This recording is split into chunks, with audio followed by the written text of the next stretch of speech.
ផ្នត់គំនិតនិងភាពស្មុគស្មាញប្រហែលជា Bernard Luiso ដែលជាចុងភៅជនជាតិបារាំងនោះបាក់ទឹកចិត្តខ្លាំងហើយតើអ្នកគិតបែបនោះទេក្នុងនាមជាអ្នកចិត្តវិទ្យានិងអ្នកអប់រំមួយរូបខ្ញុំពិតជាចាប់អារម្មណ៍នឹងរឿងបាក់ទឹកចិត្តនេះខ្លាំងណាស់វារីករាលដាលយ៉ាងខ្លាំងនៅតាមអគារមហាវិទ្យាល័យនានាជាពិសេសគឺនៅខែកុម្ភៈនិងខែមីនារដូវរងាមិនទាន់រំលងផុតរដូវក្តៅក៏មិនទាន់ចូលខ្លួនមកដែរក្រឡេកមើលមកការងារគោដូចភ្នំឯសម្ព័ន្ធភាពស្នេហាក៏មិនសូវចុះសម្រុងនឹងគ្នាគ្រប់យ៉ាងឡើងចុះមិនប្រកបប្រជាតតែសោះប៉ុន្តែរឿងដែលខ្ញុំជឿថាវាប្រកបប្រជាហើយប្រកបប្រជាយូរមកហើយនោះគឺសិស្សនិស្សិតនឹងជួបបញ្ហាបាក់ទឹកចិត្តអ្នកខ្លះបណ្ដោយឲ្យតាមយថាកម្មអ្នកខ្លះទៀតកើតទុក្ខវេទនាអីចឹងទៅពួកគេបង្ខំខ្លួនឲ្យទៅរៀនហើយខំមើលថែទាំខ្លួនឯងដោយគិតថានៅពេលដែលពួកគេមានអារម្មណ៍ល្អឡើងវិញជីវិតរបស់ពួកគេនឹងមិនវេទនាតទៅទៀតកន្លងផុតទៅមិនយូរប៉ុន្មានពួកយើងសម្រេចចិត្តស្វែងរកថាតើផ្នត់គំនិតបានរួមចំណែកអ្វីខ្លះនៅក្នុងភាពខុសគ្នានេះដែរឬអត់ដើម្បីរកឃើញពួកយើងបានធ្វើការវាស់ស្ទង់ផ្នត់គំនិតរបស់សិស្សនិស្សិតទាំងឡាយបន្ទាប់មកក៏ឲ្យពួកគេសរសេរកំណត់ហេតុដាក់ក្នុងអ៊ីនធឺណិតក្នុងរយៈពេល3សប្តាហ៍ជារៀងរាល់ថ្ងៃពួកគេត្រូវឆ្លើយនឹងសំណួរដែលទាក់ទងទៅនឹងអារម្មណ៍របស់ពួកគេសកម្មភាពរបស់ពួកគេព្រមទាំងវិធីសាស្ត្រនៅក្នុងការដោះស្រាយបញ្ហាផងដែរខាងក្រោមនេះគឺជាអ្វីដែលយើងបានរកឃើញជាដំបូងគឺសិស្សដែលមានផ្នត់គំនិតទេមានកម្រិតនៃការបាក់ទឹកចិត្តខ្ពស់ជាងការវិភាគរបស់យើងបានបង្ហាញថានេះគឺដោយសារតែពួកគេគិតច្រើនពេកពីបញ្ហានិងការបរាជ័យរបស់គេហើយធ្វើទារុណកម្មទៅលើខ្លួនឯងដោយគិតថាការដើរថយក្រោយមានន័យថាពួកគេគ្មានសមត្ថភាពឬគ្មានតម្លៃពួកគេបញ្ជាក់ថាពាក្យថាឯងគឺជាមនុស្សល្ងង់នៅវិលវល់ពេញខួរក្បាលរបស់ខ្ញុំរហូតខ្ញុំមិនអាចខត់ចិត្តខ្លួនឯងមិនឲ្យគិតបានទេថារឿងនេះធ្វើឲ្យខ្ញុំបាត់បង់តម្លៃជាមនុស្សទៀតហើយការបរាជ័យកំណត់ឆាកជីវិតរបស់ពួកគេហើយមិនបានបន្សល់ទុកនៅដំណើរការទៅរកភាពជោគជ័យនោះទេពួកគេកាន់តែបាក់ទឹកចិត្តពួកគេកាន់តែមិនធ្វើអ្វីសោះបណ្ដោយតាមយថាកម្មរបស់វាហើយគេនឹងដោះស្រាយបញ្ហាកាន់តែតិចទៅឧទាហរណ៍ពួកគេមិនរៀនអ្វីដែលគេត្រូវរៀននោះទេពួកគេមិនធ្វើកិច្ចការសាលាដែលគ្រូដាក់ឲ្យគេហើយពួកគេនឹងមិនបង្កើតទម្លាប់ល្អឡើងវិញឡើយទោះបីជាសិស្សមានផ្នត់គំនិតទេបង្ហាញពីការបាក់ទឹកចិត្តខ្លាំងក៏នៅមានមនុស្សមួយដែលមានផ្នត់គំនិតរីកចម្រើនជាច្រើនរងទុក្ខវេទនាចិត្តផងដែរនេះគឺជារដូវកាលមួយដែលមនុស្សបាក់ទឹកចិត្តច្រើនបំផុតតែយ៉ាងណាមិញយើងបានរកឃើញអ្វីម្យ៉ាងដែលគួរឲ្យចាប់អារម្មណ៍ជាខ្លាំងមនុស្សដែលមានផ្នត់គំនិតរីកចម្រើនកាន់តែបាក់ទឹកចិត្តពួកគេកាន់តែប្រឈមមុខដោះស្រាយបញ្ហារបស់គេកាន់តែធ្វើកិច្ចការសាលាច្រើនឡើងនិងកាន់តែរស់នៅជីវិតរបស់ពួកគេតាមធម្មតាបំផុតនៅពេលដែលពួកគេមានអារម្មណ៍ពិបាកបំផុតពួកគេកាន់តែសម្រេចចិត្តយ៉ាងមោះមុតបើតាមមើលទៅសកម្មភាពរបស់គេគឺពិបាកឲ្យដឹងខ្លាំងណាស់ថាពួកគេខូចចិត្តប៉ុណ្ណាខាងក្រោមនេះគឺជារឿងមួយដែលបរិសុទ្ធវ័យក្មេងម្នាក់បានរៀបរាប់ប្រាប់ខ្ញុំកាលនោះខ្ញុំគឺជានិស្សិតឆ្នាំទី1ម្នាក់ហើយវាគឺជាលើកទី1ដែលខ្ញុំបានចាកចេញឆ្ងាយពីផ្ទះគ្រប់គ្នាសុទ្ធតែជាមនុស្សដែលខ្ញុំមិនធ្លាប់ស្គាល់ការសិក្សាក៏ពិបាកពេលវេលាកន្លងផុតទៅកាន់តែយូរខ្ញុំមានអារម្មណ៍កាន់តែស្មុគស្មាញ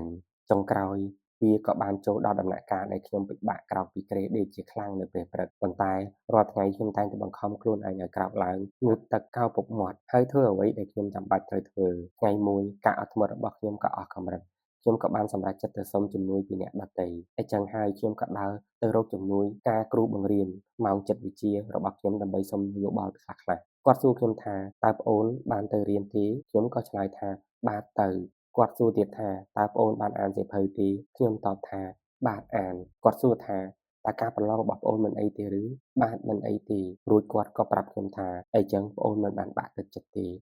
មែនហើយការបាក់ទឹកចិត្តកំពុងតែកើតឡើងចំពោះគេប៉ុន្តែគេកំពុងតែដោះស្រាយបញ្ហាតាមវិធីរបស់មនុស្សដែលមានផ្នត់គំនិតរីកចម្រើនដោយការបដិញ្ញាខ្ពស់អ្នកដែលឆេវឆាវនឹងធ្វើអ្វីច្រើនជាងនេះមែនទេអ្នកខ្លះគឺឆាប់អន់ចិត្តតាំងពីកំណើតមកតែម្ដងឯអ្នកខ្លះទៀតមិនអោបក្រសោបយករឿងរ៉ាវមិនល្អទាំងឡាយមកដាក់ជាប់ខ្លួនគេឡើយការគ្រប់គ្រងអារម្មណ៍ពិតជាបានចូលរួមនៅក្នុងរឿងនេះមែនប៉ុន្តែផ្នត់គំនិតគឺជាផ្នែកដែលសំខាន់បំផុតនៅក្នុងរឿងនេះនៅពេលដែលពួកយើងបង្រៀនមនុស្សដែលមានផ្នត់គំនិតរីកចម្រើនប្រតិកម្មរបស់គេចំពោះការបាក់ទឹកចិត្តគឺត្រូវបានផ្លាស់ប្ដូរពេលកាលណាគេកាន់តែមានអារម្មណ៍មិនល្អគេកាន់តែមានកម្លាំងចិត្តប្រឈមមុខជាមួយនឹងបញ្ហាដែលកើតឡើងចំពោះគេនិយាយឲ្យខ្លីទៅនៅពេលដែលមនុស្សម្នាក់ជឿទៅលើលក្ខណៈធាឬមិនប្រែប្រួលគេនឹងមានអារម្មណ៍ភ័យខ្លាចជាខ្លាំងឲ្យតែរំលឹកទៅដល់ការបរាជ័យរបស់គេវាអាចកំណត់ថាពួកគេនឹងបែបនេះជារៀងរហូតទៅមិនថាពួកគេឆ្លាតឬមានទេពកោសល្យកម្រិតណាទេគំនិតមួយនេះនឹងផ្ដាច់ពួកគេចេញពីការប្រឈមមុខដោះស្រាយបញ្ហានៅពេលដែលមនុស្សម្នាក់ជឿជាក់ថា សមត្ថភាពរបស់គេអាចរីកចម្រើនទៅមុខបានបើទោះជាការបរាជ័យធ្វើឲ្យពួកគេឈឺចាប់ក៏ដោយតែវាមិនអាចកំណត់ជោគជតាវាសនាពេញមួយជីវិតរបស់គេបានទេហើយប្រសិនបើសមត្ថភាពអាចពង្រីកទៅបានប្រសិនបើការផ្លាស់ប្ដូរនិងការរីកចម្រើនអាចកើតឡើងបានពិតមែនអញ្ចឹងប្រកាសជាមានផ្លូវច្រើនទៀតដែលអាចសម្រេចជោគជ័យបានផ្នត់គំនិតបដូរនិយមន័យនៃពាក្យខិតខំប្រឹងប្រែងកាលនៅពីក្មេងយើងធ្លាប់រៀនឬស្ដាប់រឿងនិទានទន្សាយនៅអណ្ដើកហើយបើគេឲ្យយើងជ្រើសរើសយកមួយតើយើងជ្រើសរើសយកទន្សាយដែលរត់បានលឿនប៉ុន្តែរត់ឈប់ឬយកអណ្ដើកដែលវាកើមប៉ុន្តែបន្តដំណើរទៅមុខរហូតក្នុងមេរៀននេះគេចង់និយាយអំពីការដើរយឺតតែធ្វើដំណើរទៅមុខរហូតគឺឈ្នះតែទោះត្រង់ថាតើមាននរណាម្នាក់ក្នុងចំណោមយើងទាំងអស់គ្នាចង់ធ្វើជាអណ្ដើកទេគឺអត់ទេយើងចង់ធ្វើជាសត្វទន្សាយដែលល្ងីល្ងើនោះឯងហើយចង់រត់ឲ្យបានលឿនដូចខ្យល់ហើយមានយុទ្ធសាស្ត្រច្រើនជាងសត្វទន្សាយនោះរួចពោលថាយើងនឹងមិនដេកតាមផ្លូវឬសម្រាប់ច្រើនបែបនោះឡើយមុនពេលដែលការប្រកួតបានបញ្ចប់សរុបមកគឺអ្នកចង់ឲ្យគ្រប់គ្នាមើលឃើញថាអ្នកឈ្នះគេព្រោះតែគេអន់ជាងអ្នករឿងរបស់ទន្សាយនិងអណ្ដើកនេះគឺចង់ឲ្យតម្លៃទៅលើការខិតខំប្រឹងប្រែងតែបែរជាទម្លាក់តម្លៃវាទៅវិញការគ្រប់គ្រងនៅមតិមួយដែលយល់ថាការខិតខំប្រឹងប្រែងគឺមានតែមនុស្សដែលដើរកើមតែប៉ុណ្ណោះហើយគេអាចសម្រេចគោលដៅបានក្នុងករណីមួយដែលកម្របំផុតគឺនៅពេលដែលមនុស្សមានសមត្ថភាពបន្ធូរដៃឬភ្លេចខ្លួនដែលពេលនោះគេក៏ឆ្លៀតឱកាសចូលមកជើងដណ្ដើមតែម្ដងម៉ាស៊ីនតូចមួយគ្រឿងដំរីដ៏កន្ត្រេកកន្ត្រាក់មួយក្បាលនិងនាវាសណ្ដោងដ៏កញ្ចាស់មួយគ្រឿងដែលមើលទៅគួរឲ្យអស់សំណើចតែពួកវាមានកម្លាំងខ្លាំងណាស់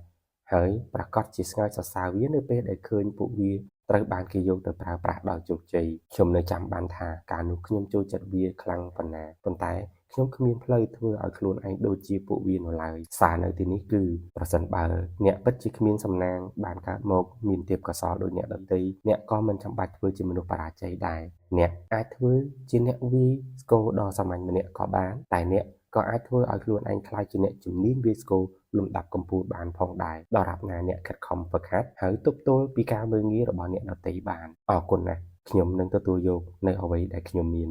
បញ្ហានោះនៅត្រង់ថារឿងនេះធ្វើឲ្យយើងកំណត់ទៅជាអ្នកត្រូវតែចុចបើមិនអញ្ចឹងទេអ្នកនឹងត្រូវចុច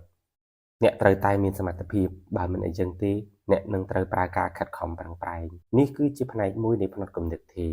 ការខិតខំប្រឹងប្រែងគឺសម្រាប់អ្នកដែលមិនមានសមត្ថភាពអ្នកដែលមានផ្នត់គំនិតទេប្រាប់ពួកយើងថាបើអ្នកធ្វើអ្វីមួយដោយខិតខំប្រឹងប្រែងមានន័យថាអ្នកគ្មានសមត្ថភាពឡើយចំពោះដែលអ្នកមានប្រាជ្ញាអ្វីក៏ងាយស្រួលសម្រាប់ពួកគេដែរការខ្ញុំនៅជាជំនួយការវ័យក្មេងរបស់សាស្ត្រាចារ្យផ្នែកចិត្តវិទ្យានៃសាកលវិទ្យាល័យ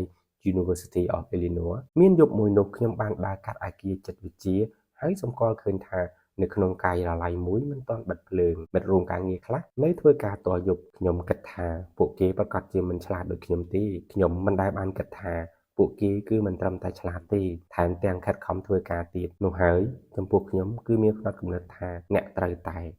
ចុចបើមិនអីចឹងទេអ្នកត្រូវតែចុចហើយវាប្រកាសណាស់ថាខ្ញុំឲ្យតម្លៃទៅលើអ្នកត្រូវតែចុចMalcolm Gladwell ជាអ្នកនិពន្ធរបស់ក្រុមហ៊ុន New Yorker បាននិយាយណែនាំថានៅក្នុងសង្គមមួយយើងឲ្យតម្លៃទៅលើទេពកោសល្យពីកំណើតការទទួលជោគជ័យដោយមិនចាំបាច់ខិតខំប្រឹងប្រែងច្រើនជាងការខិតខំប្រឹងប្រែងដើម្បីទទួលជោគជ័យយើងចាត់ទុកថាវីរៈបុរសរបស់យើងមានសមត្ថភាពអស្ចារ្យលើសពីមនុស្សធម្មតានោះហើយទើបគេអាចធ្វើរឿងអស្ចារ្យបានរបាយការណ៍ពីអ្នកស្រាវជ្រាវនៅសាកលវិទ្យាល័យ Duke University បានប្រកាសសញ្ញាអំពីការប្រួយបារម្ភនិងភាពស្មុគស្មាញក្នុងចំណោមនិស្សិតស្រីៗនៅក្នុងសាកលវិទ្យាល័យដោយសារតែពួកគេចង់ឲ្យខ្លួនឯងមានភាពល្អឥតខ្ចោះដោយមិនបាច់ខិតខំប្រឹងប្រែងពួកគេគិតថាគេគួរតែមានសម្រស់ល្អឯកមានភាពយុវវ័យដ៏ល្អឥតខ្ចោះហើយចង់បានអាហារូបករណ៍ពេញថ្លៃដោយមិនចាំបាច់ខិតខំប្រឹងប្រែងអ្វីទាំងអស់ឬមើលទៅមិនខំប្រឹងប្រែងទាល់តែសោះមិនមែនតែជនជាតិអាមេរិកនោះទេដែលមិនឲ្យតម្លៃលើការខិតខំប្រឹងប្រែងជនជាតិផ្សេងទៀតក៏មានផងដែរអ្នកចាត់ការទូទៅរបស់ជនជាតិបារាំងម្នាក់មានឈ្មោះថាជា Chevalier បាននិយាយថាពួកគេមិនមែនជាជាតិសាសន៍ដែលត្រូវខិតខំតស៊ូនោះទេបើយើងមានសមត្ថភាពអាចដឹងថាធ្វើយ៉ាងណាបានលទ្ធផលល្អទៅហើយនោះទោះយើងមិនខំក៏នៅតែអាចសម្រេចកិច្ចការរបស់យើងបានដែរអ្នកដែលមានផ្នត់គំនិតរីកចម្រើនពួកគេយល់ឃើញខុសឆ្ងាយគ្នាណាចំពោះពួកគេទោះបីជាអ្នកទាំងនោះជា ជាមនុស្សមានទេពកោសល្យអស្ចារ្យយ៉ាងណាក៏ដោយក៏គេត្រូវខិតខំប្រឹងប្រែងដើម្បីទទួលភាពជោគជ័យដែរពួកគេសួរថាតើអ្វីដែលទទួលបានមកពីកំណើតនោះមានអ្វីដែលគួរឲ្យចាត់ទុកថាជាវីរបុរសទៅពួកគេប្រហែលជាពេញចិត្តនឹងអ្វីដែលខ្លួនមានប៉ុន្តែពួកគេឲ្យតម្លៃទៅលើការខិតខំប្រឹងប្រែងមិនថាអ្នកមានសមត្ថភាពធ្វើអ្វីនោះទេការខិតខំប្រឹងប្រែងគឺជាអ្វីដែលជំរុញឲ្យសមត្ថភាពនោះឈានទៅរកការទទួលបានជោគជ័យ Sea Biscuit យើងមកមើលពីសេះមួយក្បាលដ៏ទ្រុឌទ្រោមល្មមនឹងចូលនិវត្តន៍ការពិតមិនមែនតែសេះនោះទេនៅមានមនុស្សមួយក្រុមទៀតដែលជាអ្នកជិះសេះម្ចាស់សេះនិងអ្នកបង្ហាត់សេះផងដែរពួកគេមានសភាពចាប់យឺនជាខ្លាំងប៉ុន្តែដោយការសម្រេចចិត្តដ៏មោះមុតរបស់គេមិនខ្វល់ពីអ្នកក្រៅអ្វីទាំងអស់ហើយពួកគេក៏បានប្រែក្លាយខ្លួនជាអ្នកទទួលជ័យជំនះក្រុមមនុស្សដែលមិនមានទេពកោសល្យពីកំណើតបានចាត់ទុកសត្វសេះនិងអ្នកជិះសេះរូបនេះជាគំរូនៃភាពជោគជ័យដែលកើតឡើងតាមរយៈឆន្ទៈដ៏មោះមុតនិងកម្លាំងចិត្តដ៏ខ្លាំងក្លារបស់គេចលនាដែលគ្មានអ្វីប្រៀបបាននោះគឺជារឿងដែលស៊ីគ្នាទៅនឹងរឿងរបស់អ្នកនិពន្ធសៀវភៅ Sea Biscuit ដែលមានឈ្មោះថា Laura Hillenbrand ការប្រឡងធ្លាក់យ៉ាងធ្ងន់ធ្ងរនៅថ្នាក់មហាវិទ្យាល័យបូករួមនឹងការហត់នឿយយ៉ាងខ្លាំងកើតឡើងមិនចេះចប់ធ្វើឲ្យនាងជារឿយៗមិនអាចធ្វើការបានល្អឡើយប៉ុន្តែរឿងរបស់សេះនេះបានលើកទឹកចិត្តនាងឡើងវិញដូច្នេះហើយនាងក៏បានសរសេរអំពីអារម្មណ៍ពិតរបស់នាងនិងរឿងដ៏គួរឲ្យចាប់អារម្មណ៍ដែលនិយាយអំពីភាពជោគជ័យដែលកើតឡើងតាមរយៈឆន្ទៈដ៏មោះមុតសៀវភៅនេះនិយាយអំពីសក្ខីភាពនិងអាចនាំយកជ័យជំនះរបស់ Sea Biscuit និងរូបនាងផ្ទាល់តាមរយៈការមើលឃើញរបស់អ្នកដែលមានផ្នត់គំនិតរីកចម្រើនទាំងនេះគឺជាកម្លាំងនៃការផ្លាស់ប្ដូរប្រែក្លាយខ្លួនដែលកើតចេញពីការខិតខំប្រឹងប្រែងដើម្បីផ្លាស់ប្ដូរទាំងសមត្ថភាពនិងលក្ខណៈទាំងមូលរបស់អ្នកប៉ុន្តែនៅក្នុងការយកឃើញរបស់អ្នកដែលមានផ្នត់គំនិតថេរវិញនោះវាគឺជារឿងអស្ចារ្យមួយដែលនិយាយអំពីបរិស3នាក់និងសេះមួយក្បាលដែលមានលក្ខណៈខ្វះខាតទាំងអស់ហើយពួកគេត្រូវខិតខំខ្លាំងណាស់ដើម្បីទទួលបានភាពជោគជ័យការខិតខំប្រឹងប្រែងខ្លាំងជាការប្រថុយប្រថានធំពីជ្រុងមួយនៃការមើលឃើញរបស់មនុស្សផ្នត់គំនិតទេការខិតខំប្រឹងប្រែងគឺសម្រាប់តែអ្នកដែលមានចំណុចខ្វះខាតតែប៉ុណ្ណោះតាមពិតបើបុគ្គលម្នាក់ដឹងថាគេខ្វះខាតហើយគេគួរតែខិតខំកែប្រែវាទៅវាមិនខាតនោះទេតែចំពោះអ្នកផ្នត់គំនិតទេអ្នកព្យាយាមបញ្ជាក់ឲ្យគេដឹងថាអ្នកគ្មានចំណុចខ្វះខាតអ្វីឡើយហើយបើអ្នកជាមនុស្សដែលមានទេពកោសល្យឬភាពប៉ិនប្រសប់តាំងពីកំណើតមកនោះវាប្រកាសជាខាតបង់ច្រើនណាស់សម្រាប់អ្នកការចំណាយពេលខិតខំច្រើនវានាំឲ្យខាតពេលវេលាឥតប្រយោជន៍តែប៉ុណ្ណោះ Natja Solena Selensberg បានចាប់ផ្ដើមលេងវីយូឡុងនៅអាយុ10ឆ្នាំជាមួយនឹងក្រុម Philadelphia Orchestra ប៉ុន្តែនៅពេលដែលនាងបានមកដល់សាលា Juilliard ដើម្បីរៀនជាមួយគ្រូបង្រៀនវីយូឡុងដ៏ល្បីឈ្មោះ Dorothy Dilley នាងមានទម្លាប់មិនល្អមួយគឺការប្រើប្រាស់ម្រាមដៃនិងការដាក់ក្បាលរបស់នាងមិនត្រឹមត្រូវតាមក្បួនហើយនាងកាន់វីយូឡុងខុសកន្លែងថែមទៀតប្រការដែលសំខាន់គឺនាងមិនព្រមផ្លាស់ប្ដូរទម្លាប់ចាស់នោះចោលទេមិនថាទោះបីជាគ្រូប្រាប់យ៉ាងណាក៏ដោយប៉ុន្មានឆ្នាំក្រោយមកនាងបានឃើញថាសិស្សឯទៀតតាមនាងទាន់ហើយអ្នកខ្លះវ៉ាដាច់នាងទៀតមកដល់វ័យជំទង់រៀងជ្រេបន្តិចរបស់នាងមានវិបត្តិតាក់ទងនឹងជំនឿចិត្តលើខ្លួនឯងនាងនិយាយថាខ្ញុំធ្លាប់តែជោគជ័យហើយត្រូវបានកាសែតចុះថាជាក្មេងគំរូដែលមានសមត្ថភាពខ្លាំងពូកែប៉ុន្តែឥឡូវនេះខ្ញុំមានអារម្មណ៍ថាខ្លួនឯងប្រៀបបីដូចជាមនុស្សឥតបានការម្នាក់ក្មេងដែលមានទេពកោសល្យនេះខ្លាចការព្យាយាមនាងប្រាប់ថារឿងរ៉ាវដែលខ្ញុំបានឆ្លងកាត់បានទាញខ្ញុំឲ្យមានភាពភ័យខ្លាចថាជាយាមហើយមិនជោគជ័យប្រសិនបើអ្នកចូលរួមការប្រឡងមួយហើយអ្នកមិនបានជាយាមមិនបានរៀបចំខ្លួនឲ្យល្អហើយមិនបានខំប្រឹងប្រែងអស់ពីសមត្ថភាពនោះប្រសិនបើមិនជាប់អ្នកអាចមានលេសបានគ្មានអ្វីពិបាកជាងការដែលនិយាយថាខ្ញុំបានប្រឹងប្រែងអស់ពីសមត្ថភាពហើយតែវានៅតែមិនទាន់គ្រប់គ្រាន់ទៀតនោះទេគំនិតដែលគិតថាជាយាមហើយតែនៅបរាជ័យมันបានទុកលេសមួយសម្រាប់អ្នកនោះទេវាគឺជារឿងមួយដែលគួរឲ្យខ្លាចចំពោះផ្នត់គំនិតទេហើយវាបានតាមលងបន្លាចនាងគ្រប់ពេលវេលានាងមិនយកសំបីតែវីយូឡុងរបស់នាងចូលសាលាក្រោយមកថ្ងៃមួយបន្ទាប់ពីអស់រយៈពេលជាច្រើនឆ្នាំដែលអ្នកគ្រូ Delay បានអត់ធ្មត់នឹងយកយល់ឲ្យនាងគាត់បានប្រាប់នាងថាស្ដាប់ណាប្រសិនបើសប្តាហ៍ក្រោយឯងមិនយកវីយូឡុងមកទៀតខ្ញុំនឹងដឹងឯងចេញពីថ្នាក់រៀនហើយ Seleno គិតថាគាត់ប្រហែលជានិយាយលេងទេខណៈពេលនោះអ្នកគ្រូ Delay បានក្រោកចេញពីកៅអីហើយនិយាយប្រាប់នាងតាមសម្រួលថាខ្ញុំមិនបាននិយាយលេងទេប្រសិនបើឯងចង់ចំណាយទេពកោសល្យរបស់ឯងឥតប្រយោជន៍នោះខ្ញុំនឹងមិនចូលរួមជាមួយឡើយវាយូរល្មមហើយហេតុអ្វី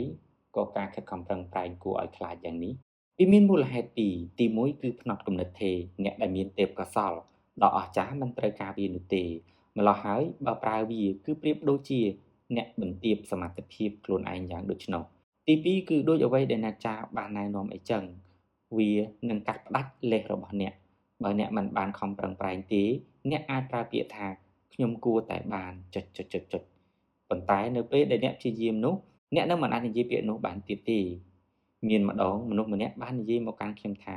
ខ្ញុំប្រហែលជាក្លាយទៅជាយូយ៉ូម៉ាអ្នកលេងតន្ត្រី cello ដ៏ល្បីឈ្មោះដែលជាជនជាតិចិនកាត់អាមេរិកបាត់ទៅហើយប្រសិនបើនាងបានព្យាយាមអស់ពីសមត្ថភាពនោះនាងនឹងមិនអាចយកពាក្យនេះមកធ្វើជាលេសបានទេ Celeno Solensberg ពិតជាភ័យខ្លាចក្នុងការបាត់បង់គ្រូរបស់នាងជាខ្លាំងទីបំផុតនាងក៏បានសម្រេចចិត្តព្យាយាមលោមើល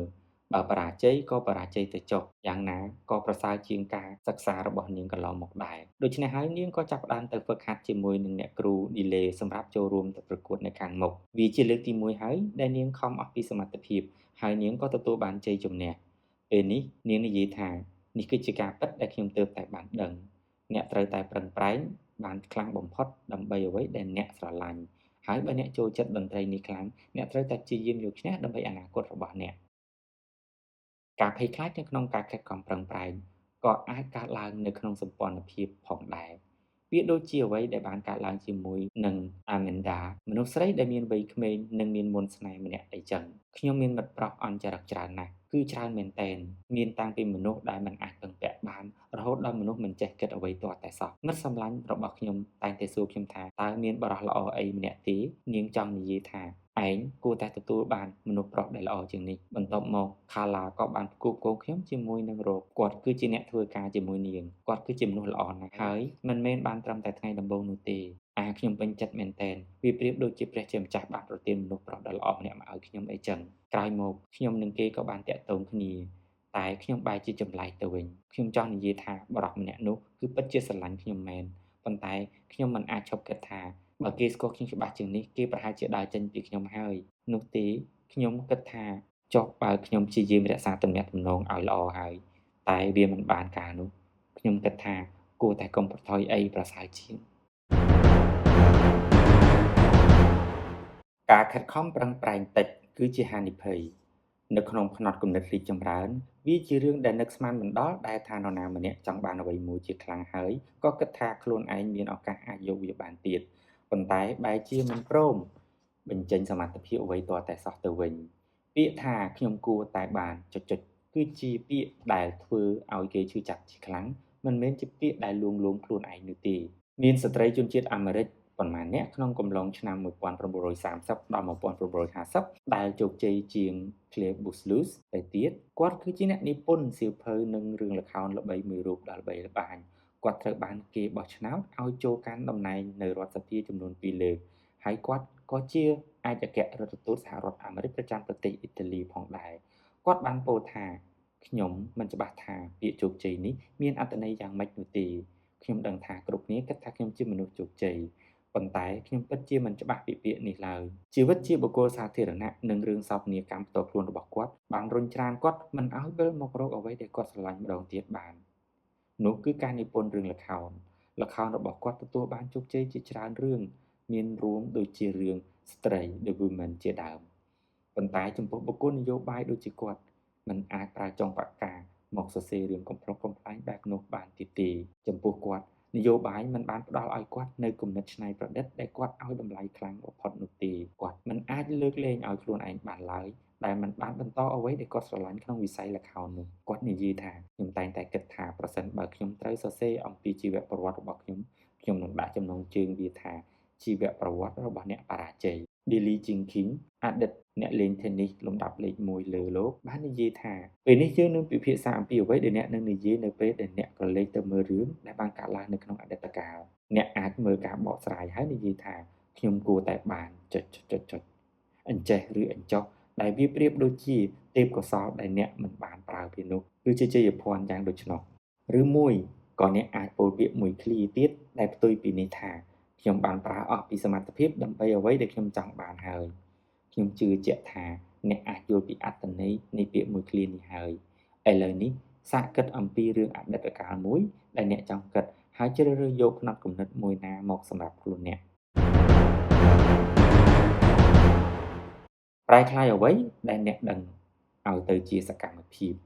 មនុស្សដែលមានផ្នត់គំនិតទេប្រហែលជាអានសៀវភៅនេះហើយនិយាយអំពីភាពជោគជ័យគឺការសាងខ្លួនឯងឲ្យល្អបំផុតមិនមែនជាការធ្វើខ្លួនឯងឲ្យល្អជាងអ្នកដទៃនោះទេបរាជ័យគឺជាឱកាសមិនមែនជាការដាក់ទោសនោះទេហើយការខិតខំប្រឹងប្រែងគឺជាគន្លឹះដែលនាំទៅរកភាពជោគជ័យប៉ុន្តែពួកគេមិនអាចយកអ្វីដែលពួកគេដឹងទាំងអស់នោះទៅអនុវត្តបានដោយសារតែផ្នត់គំនិតដ៏ជ្រៅរបស់គេការជឿជាក់លើសមត្ថភាពទេបានបង្ហាញប្រាប់ពួកគេឲ្យយល់ច្បាស់ខុសគ្នាយ៉ាងខ្លាំងទៅលើអ្វីដែលពួកគេបានដឹងនេះគេយល់ថាភាពជោគជ័យគឺជាការដែលទទួលបានអំណោយផលពីធម្មជាតិច្រើនជាងអ្នកដទៃឯការបរាជ័យវានឹងវាតម្លៃរូបអ្នកថាគ្មានទេពកោសល្យអ្វីនោះទេហើយការខិតខំប្រឹងប្រែងគឺសម្រាប់មនុស្សដែលគ្មានសមត្ថភាពតែប៉ុណ្ណោះសំណួរនិងចម្លើយនៅចំណុចនេះអ្នកប្រហែលជាមានសំណួរខ្លះមើលថាខ្ញុំអាចជួយឆ្លើយអ្វីខ្លះដែរឬអត់សំណួរប្រសិនបើមនុស្សម្នាក់ជឿថាសមត្ថភាពរបស់ពួកគេគឺជាការផ្លាស់ប្ដូរហើយពួកគេបានបង្ហាញរួចមកហើយថាពួកគេឆ្លាតឬមានទេពកោសល្យចេញពីកំណើតតើហេតុអ្វីក៏គេចាំបាច់បង្ហាញម្ដងហើយម្ដងទៀតបែបនេះនិយាយទៅគឺថាបើព្រះរាជបុត្រទ្រង់បានបង្ហាញថាទ្រង់អាចក្លាហានរួចទៅហើយនោះទ្រង់និងព្រះនាងក៏អាចរស់នៅជាមួយគ្នាដោយមានសុភមង្គលហើយទ្រង់មិនចាំបាច់ទៅប្រមាញ់សត្វនាគជារៀងរាល់ថ្ងៃដើម្បីបញ្ជាក់ថាទ្រង់ពូកែទៀតនោះទេហេតុអ្វីក៏អ្នកដែលមានផ្នត់គំនិតទេនៅតែមិនអស់ចិត្តទៀតមិនក៏គេមិនអាចរស់នៅដោយសប្បាយចិត្តទៀតពីព្រោះជារៀងរាល់ថ្ងៃសត្វនាគថ្មីដែលកាន់តែធំនឹងមកទៀតដូច្នេះវានឹងពិបាកជាងមុនហើយប្រហែលជាសមត្ថភាពដែលគេបានបង្ហាញពីម្សិលមិញមិនទាន់គ្រប់គ្រាន់នៅឡើយប្រហែលនេះត្រឹមតែជាការសមដ៏តូចមួយប៉ុណ្ណោះវានៅមិនទាន់ធំល្មមនៅឡើយប្រហែលជាពួកគេពូកែពីពេជ្រគណិតគេមិនពូកែធរណីមាត្រប្រហែលជាពួកគេពូកែសរសេរកាសែតនៅក្នុងសាលាប៉ុន្តែមិនមែននៅទីស្នាក់ការកាសែតដ៏ធំបំផុតដូច New York Times នៅឡើយដូច្នេះពួកគេនៅតែបង្ហាញពីខ្លួនឯងម្ដងហើយម្ដងទៀតប៉ុន្តែសួរថាតើពួកគេចង់ទៅដល់ណាចំពោះខ្ញុំពួកគេរត់ចុះរត់ឡើងនៅតែមួយកន្លែងសុខចិត្តអង្គុយបង្ហាញពីសមត្ថភាពរបស់គេមិនចេះចប់ហើយมันបានទៅដល់កន្លែងដែលពួកគេចង់ទៅនោះទេអ្នកធ្លាប់បានទស្សនាដែរឬទេរឿងខ្លះដែលមានតួសម្ដែងបានភ្ញាក់ខ្លួនដឹងថាខ្លួនកំពុងតែស្ថិតនៅក្នុងជីវិតដែលឥតបានការគាត់តែងតែគិតថាខ្លួនជាមនុស្សពូកែមិនមែនជាមនុស្សអភិវឌ្ឍក៏មិនមែនជាអ្នករៀនដែររឿងដែលខ្ញុំចូលចិត្តនោះគឺរឿងទិវាសត្វកំប្រុកដែលខ្ញុំខានមើលយូរហើយដោយសារតែខ្ញុំមិនបានចាំចំណងជើងយ៉ាងណាមិញនៅក្នុងរឿងនោះទិវាសត្វកំប្រុកនេះតួអង្គឈ្មោះ Bill Monroe មិនមែនក្នុងពេលតែមួយថ្ងៃគាត់អាចដឹងខ្លួនមើលឃើញខ្លួនឯងថាដូចមិននោះទេគាត់ជួបនឹងស្ថានភាពបែបនេះជាច្រើនថ្ងៃរហូតដល់ចុងក្រោយទើបគាត់យល់ពេលខនោះគឺជាតួសម្ដែងឈ្មោះ Monroe គឺជាអ្នកឧតុនិយមនៃស្ថានីយ៍ក្នុងស្រុកមួយក្នុងទីក្រុង Pittsburgh ដែលត្រូវបានគេបញ្ជូនទៅកាន់សង្កាត់ Pennsylvania នៃរដ្ឋ Pennsylvania ដើម្បីទៅរៀបចំទិវាសត្វកំប្រុកជារៀងរាល់ថ្ងៃទី2នៃខែកុម្ភៈសត្វកំប្រុកនឹងត្រូវបានគេយកចេញពីសម្បុកដ៏តូចរបស់វាប្រសិនបើគេចាប់បានឃើញថាមានស្រមោលរបស់វានោះនឹងមានរដូវរងាចំនួន6សប្តាហ៍ទៀតបើអត់ទេគឺនឹងឆាប់ចូលដល់នីតិខៈរដូវ Phil បានចាត់ទុកខ្លួនឯងថាជាអ្នកដែលអស្ចារ្យជាងគេបានមើលងាយទៅលើពិធីបុណ្យនោះរួមទាំងទីក្រុងនិងប្រជាជនទាំងឡាយជាខ្លាំងគេគិតថាពួកគេសុទ្ធតែជាមនុស្សល្ងីល្ងើគេមានគម្រោងថាក្រោយពីបញ្ចប់ពិធីរួចគេនឹងចាកចេញពីសង្កាត់ Pennsylvania នោះដោយបានលឿនជាទីបំផុតតែវាមិនបានអីចឹងទេស្របពេលនោះមិនទាន់នឹងបានប្រារព្ធពិធីរួចស្រេចផងក៏មានព្យុះមួយបានវាយលុកមកដល់ក្នុងក្រុងដូច្នេះគេត្រូវបង្ខំចិត្តនៅទីនោះសិននៅពេលដែលភីលដឹងខ្លួន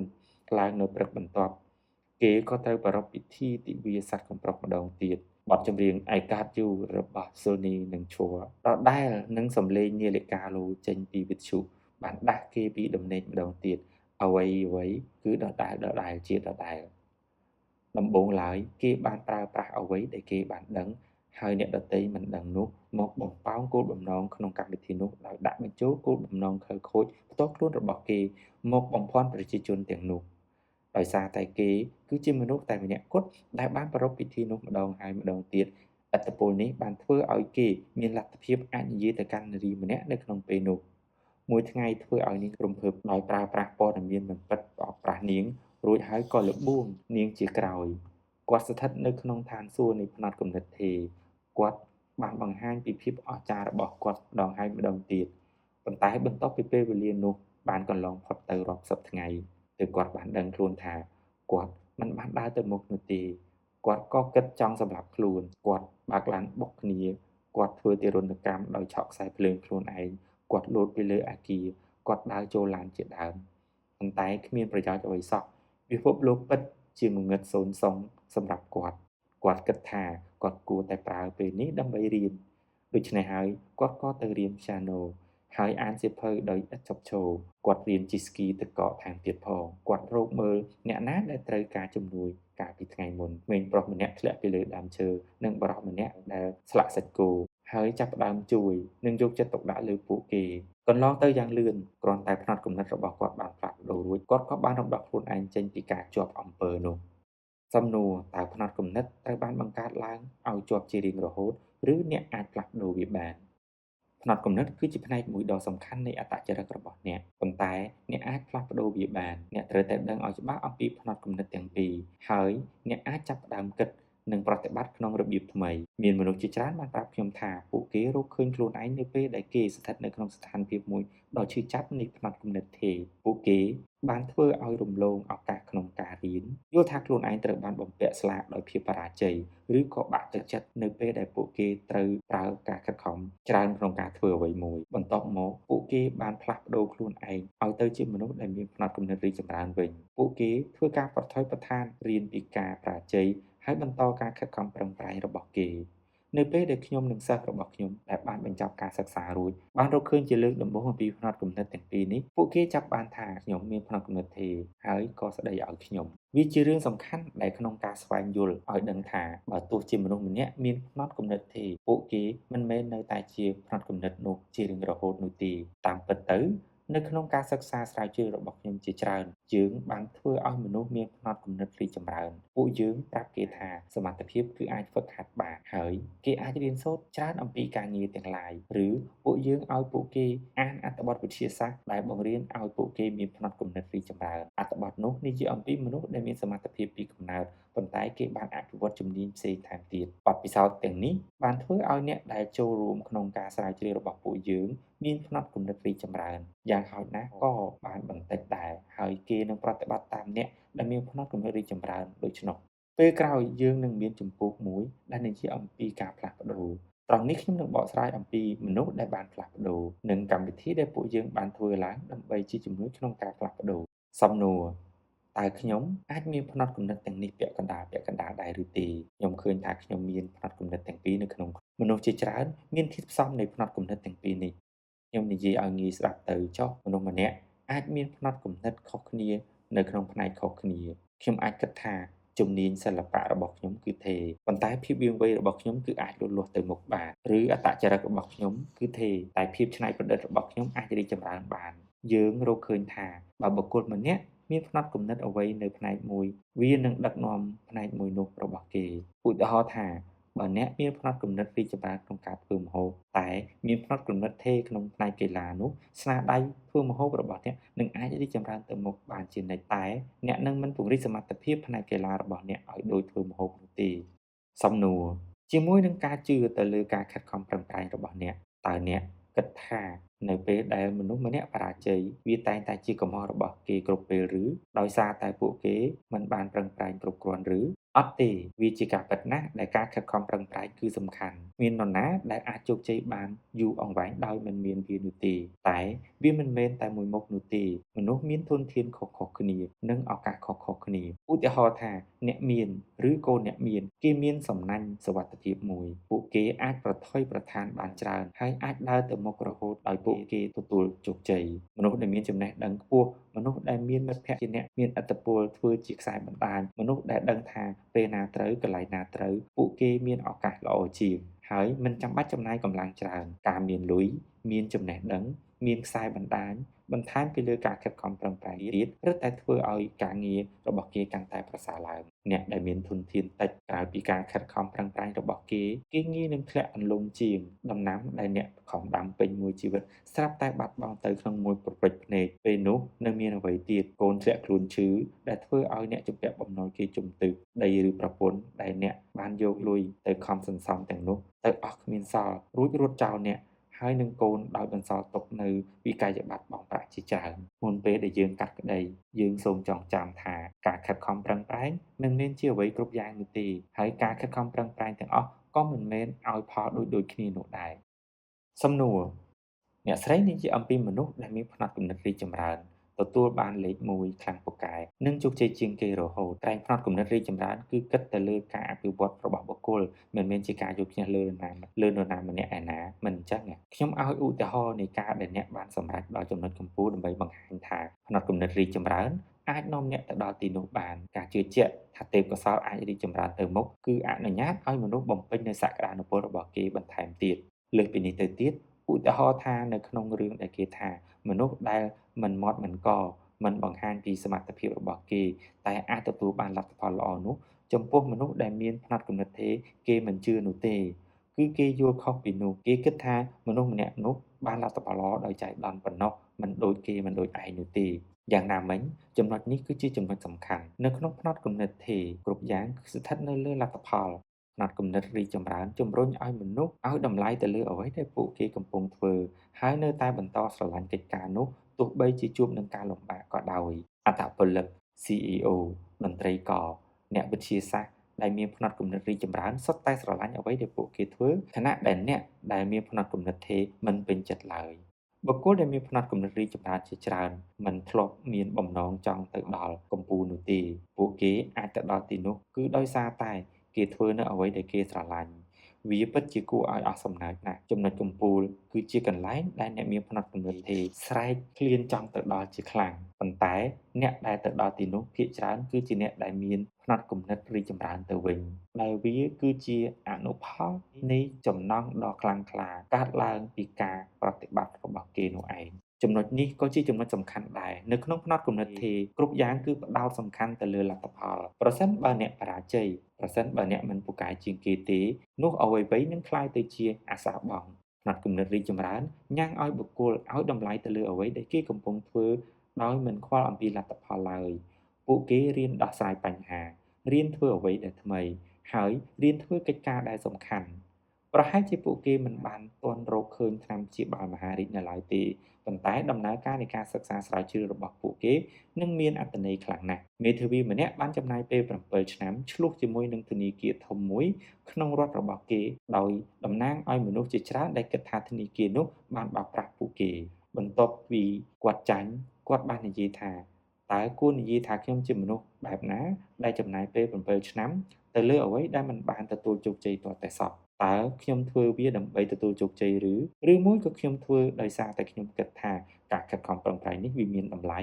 ខ្ញុំមិនមានការសោកស្ដាយនោះទេខ្ញុំត្រូវតែធ្វើវាបើអាចរើសបានខ្ញុំនៅតែធ្វើវាដដែលបែបហ្នឹងសំណួរខ្ញុំបានជួបជាមួយនឹងមនុស្សដែលងប់ងល់នឹងការងារជាច្រើនដែលពួកគេមានផ្នត់គំនិតទេពួកគេព្យាយាមបង្ហាញថាពួកគេឆ្លាតកម្រិតណាប៉ុន្តែពួកគេខិតខំធ្វើការហើយក៏ធ្វើការសាកល្បងជានិច្ចដែរតើវាដូចទៅនឹងអ្វីដែលអ្នកស្រីបានលើកឡើងទេថាអ្នកដែលមានផ្នត់គំនិតទេមិនខិតខំធ្វើការហើយធ្វើតែរឿងដែលងាយស្រួលនោះ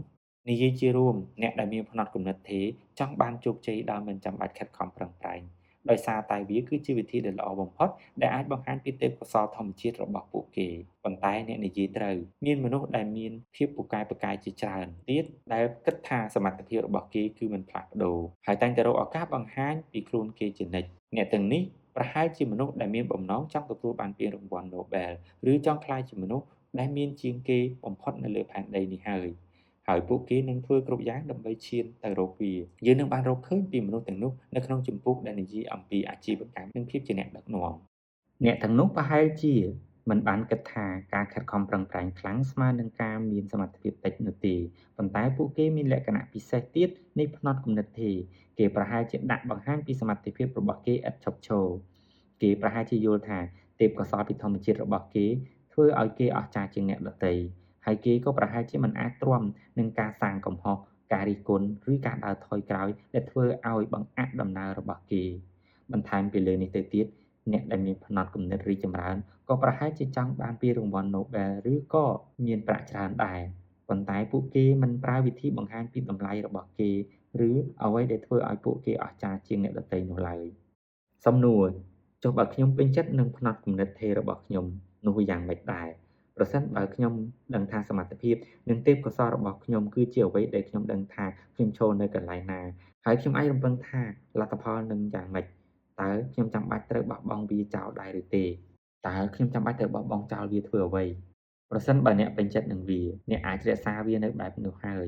សៀវភៅប្រាប់មនុស្សគ្រប់គ្នាថាពួកគេមានជម្រើសដោយការជ្រើសរើសយកផ្នត់គំនិតមួយណា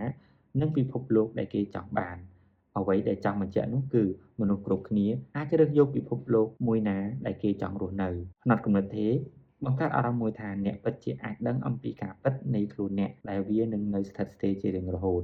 វាអាចធ្វើឲ្យអ្នកមានអារម្មណ៍ស្ងប់ម្យ៉ាងដោយមិនចាំបាច់ខិតខំប្រឹងប្រែងអ្វីនោះទេព្រោះអ្នកមិនមានទេពកោសល្យផងហ្នឹងហើយអ្នកនឹងទទួលបានជោគជ័យមិនថារឿងអ្វីទេប្រសិនបើអ្នកមានទេពកោសល្យនោះវាគឺជារឿងសំខាន់នៅក្នុងការដឹងអំពីគុណវិបត្តិនៃផ្នត់គំនិតមួយនេះអ្នកប្រហែលជាកាត់ផ្តាច់ខ្លួនឯងពីឱកាសទាំងឡាយដោយសារតែការមើលស្រាលលើទេពកោសល្យរបស់ខ្លួនឬអ្នកប្រហែលជាអាចបាត់បង់ឱកាសទទួលជោគជ័យដោយសារតែអ្នកស្មានថាទេពកោសល្យរបស់អ្នកតែមួយមុខគឺជាអ្នកនាំអ្នកទៅរកភាពជោគជ័យយ៉ាងណាមិញការដែលមានផ្នត់គំនិតរីកចម្រើនមិនបានបង្ខំឲ្យអ្នកតាមរកអ្វីនោះទេវាគ្រាន់តែប្រាប់អ្នកថាអ្នកអាចអភិវឌ្ឍជំនាញរបស់អ្នកបានវាស្ថិតនៅលើអ្នកថាតើអ្នកចង់អភិវឌ្ឍឬអត់សំណួរតើគ្រប់យ៉ាងមនុស្សសុទ្ធតែអាចផ្លាស់ប្ដូរបានឬហើយតើមនុស្សគួរតែផ្លាស់ប្ដូរអ្វីដែលពួកគេអាចផ្លាស់ប្ដូរបានឬផ្នត់គំនិតរីកចម្រើនគឺជាជំនឿដែលជឿថាសមត្ថភាពអាចហ្វឹកហាត់ឲ្យកាន់តែប្រសើរបានប៉ុន្តែវាមិនបានប្រាប់អ្នកថាតើអាចប្រសើរបានកម្រិតណាឬត្រូវចំណាយពេលយូរប៉ុណ្ណានោះទេហើយក៏មិនមានន័យថាអាចផ្លាស់ប្ដូរបានគ្រប់យ៉ាងនោះដែរដូចជាគុណតម្លៃឬចំណង់ចំណូលចិត្តជាដើមមានម្ដងខ្ញុំជិះ taxi ហើយថៃកុងឡានបើកវិទ្យុដាក់ចម្រៀងអូប៉េរ៉ាខ្ញុំរកនឹកថាតើគួរចាប់ផ្ដើមការសន្ទនាដោយរបៀបណារួចខ្ញុំក៏សួរថាតើលោកចូលចិត្តចម្រៀងអូប៉េរ៉ាឬគេតបថាអត់ទេខ្ញុំមិនចូលចិត្តទេខ្ញុំក៏បន្តថាខ្ញុំមិនមែនចង់ជ្រៀតជ្រែកចង់ដឹងលើអ្វីនោះទេ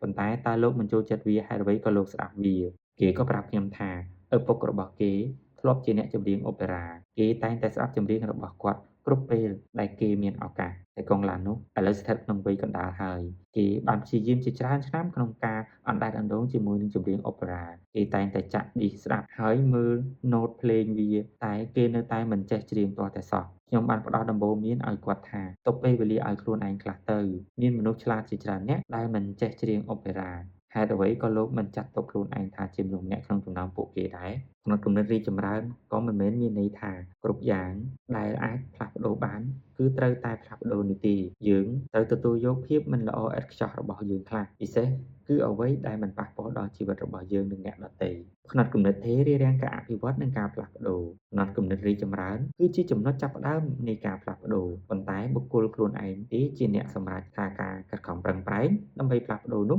គឺជាអ្វីដែលមានតម្លៃបំផុតសំណួរ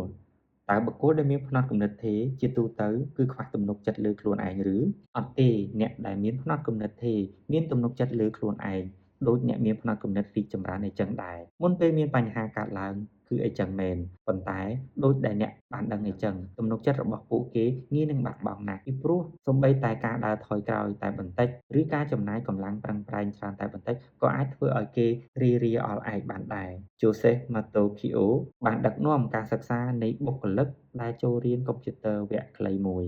ក្នុងនោះបុគ្គលិកពាក់កណ្ដាលត្រូវបានដាក់ឲ្យមានផ្នត់គំនិតទេគាត់បានប្រាប់ពួកគេថាការសិក្សានេះអាចបង្ហាញឲ្យដឹងថាពួកគេមានសមត្ថភាពកម្រិតណាចំណែកឯបុគ្គលិកពាក់កណ្ដាលទៀតត្រូវបានដាក់ឲ្យមានផ្នត់គំនិតរីកចម្រើនគាត់បានប្រាប់គេថាជំនាញកុំព្យូទ័រអាចអភិវឌ្ឍទៅបានតាមរយៈការអនុវត្តគ្រប់គ្នាប្រកាន់ជាប់ផ្នត់គំនិតរបស់គេយ៉ាងតឹងរ៉ឹងរួចក៏បន្តវគ្គសិក្សារបស់គេ ទោះបីជាក្រុមទាំងពីរនេះចាប់ផ្ដើមឡើងដោយការជឿជាក់លើខ្លួនឯងស្មើៗគ្នាក្នុងជំនាញកុំព្យូទ័ររបស់គេនៅចុងបញ្ចប់នៃការសិក្សា ពួកគេមានភាពខុសគ្នាយ៉ាងខ្លាំងអ្នកដែលមានផ្នត់គំនិតរីកចម្រើនរឹតតែមានទំនុកចិត្តជាងមុនទៅទៀតបន្ទាប់ពីបង្កើតកំហុសជាច្រើនក្នុងពេលរៀនប៉ុន្តែព្រោះតែកំហុសទាំងអស់នោះហើយដែលធ្វើឲ្យអ្នកមានផ្នត់គំនិតថេរបានបាត់បង់ទំនុកចិត្តនៅក្នុងការរៀនកុំព្យូទ័រនេះរឿងទាំងអស់នេះបានកើតឡើងចំពោះសិស្សនៅ Berkeley Richard Rubin និង Jennifer Polk បានកត់សម្គាល់សិស្សដែលរៀននៅសាកលវិទ្យាល័យ California នៅ Berkeley ទាំងអស់ជាច្រើនឆ្នាំក្នុងកំឡុងពេលសិក្សាពួកគេយល់ឃើញថាចំពោះសិស្សដែលមានផ្នត់គំនិតរីកចម្រើនគេមានទំនុកចិត្តលើខ្លួនឯងនៅពេលដែលគេបានជួបនិងយកឈ្នះលើការសាកល្បងនានាក្នុងសាលាតែចំពោះសិស្សដែលមានផ្នត់គំនិតថេរទំនុកចិត្តរបស់ពួកគេបានធ្លាក់ចុះនៅពេលដែលមានការប្រឈមនឹងការសាកល្បងដូចគ្នានោះម្ល៉េះហើយទើបអ្នកដែលមានផ្នត់គំនិតថេរត្រូវតែការពារទំនុកចិត្តរបស់គេជានិច្ចនេះហើយគឺជាមូលហេតុដែលថា John McEnroe បានយកលេសគឺដើម្បីការពារទំនុកចិត្តរបស់គេ Michelle V គឺជាអ្នកវាយកូនគោលវ័យក្មេងដែលបានសម្រេចចិត្តទៅប្រកួតជាមួយមនុស្សប្រុសធំៗជាងខ្លួននាងបានចូលរួមក្នុងការប្រកួត Sony Open ជាមួយនឹងសមាគមអ្នកវាយកូនគោលអាជីព GPA Professional Golfer Association ដែលមានសុទ្ធសឹងតែជាកីឡាករដ៏ពូកែបំផុតនៅលើលោកដោយមានផ្នត់គំនិតថេរមនុស្សគ្រប់គ្នាបានប្រាប់និងព្រមាននាងយ៉ាងប្រញាប់ថានាងនឹងបាក់ទំនុកចិត្តលើខ្លួនឯងប្រសិនបើនាងមិនធ្វើវាបានល្អអ្វីដែលនាងកំពុងធ្វើនោះគឺប្រឹងលោតទៅប្រកួតជាមួយនឹងជើងខ្លាំងលឿនពេកដែលវាអាចធ្វើឲ្យប៉ះពាល់ដល់ការរីកចម្រើនរយៈពេលវែងរបស់នាង Vijay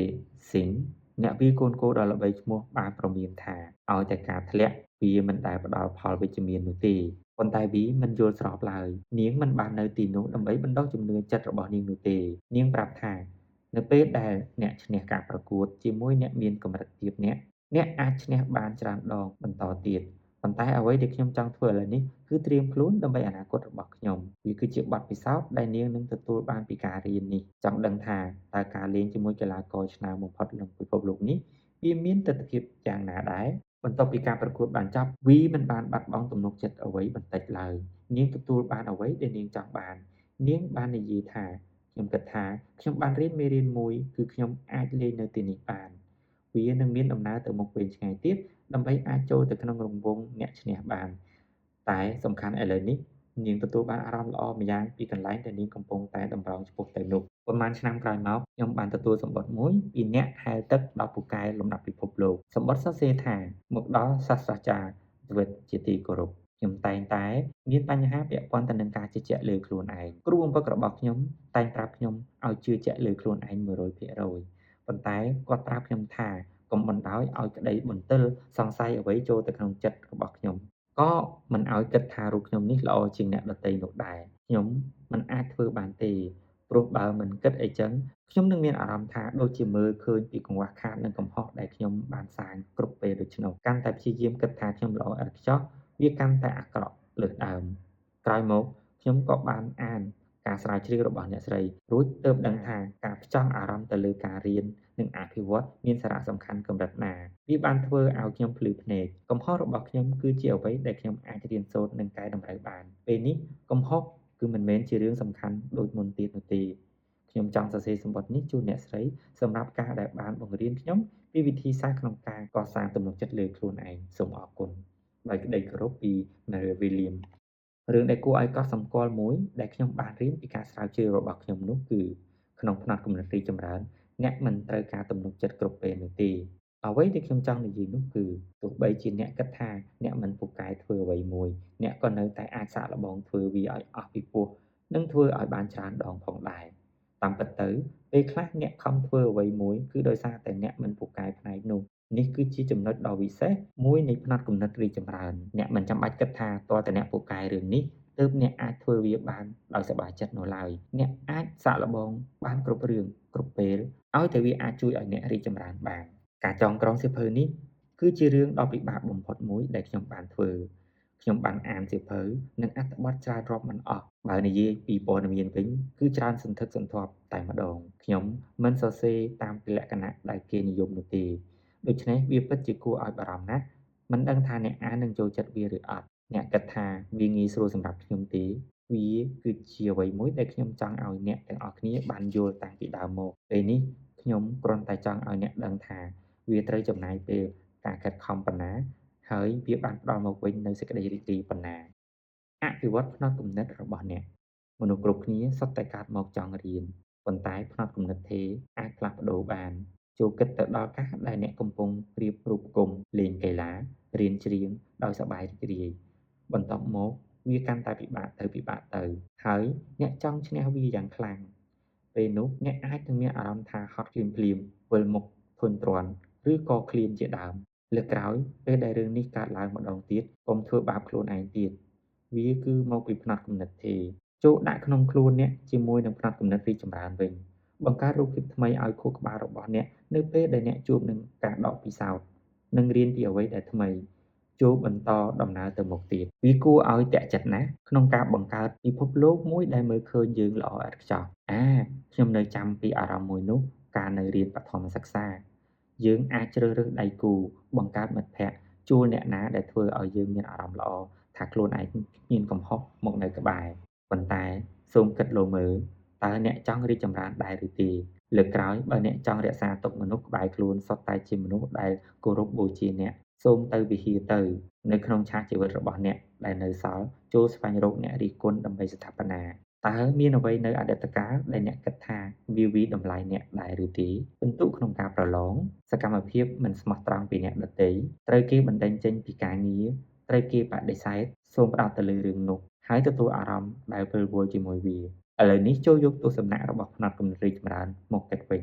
មើលដោយស្មោះត្រង់ពីស្ថានភាពរបស់អ្នកតែត្រូវយល់ថាវាមិនបានបង្ហាញពីភាពឆ្លាតវៃឬអត្តចរិតរបស់អ្នកឡើយផ្ទុយមកវិញចូលសួរខ្លួនឯងថា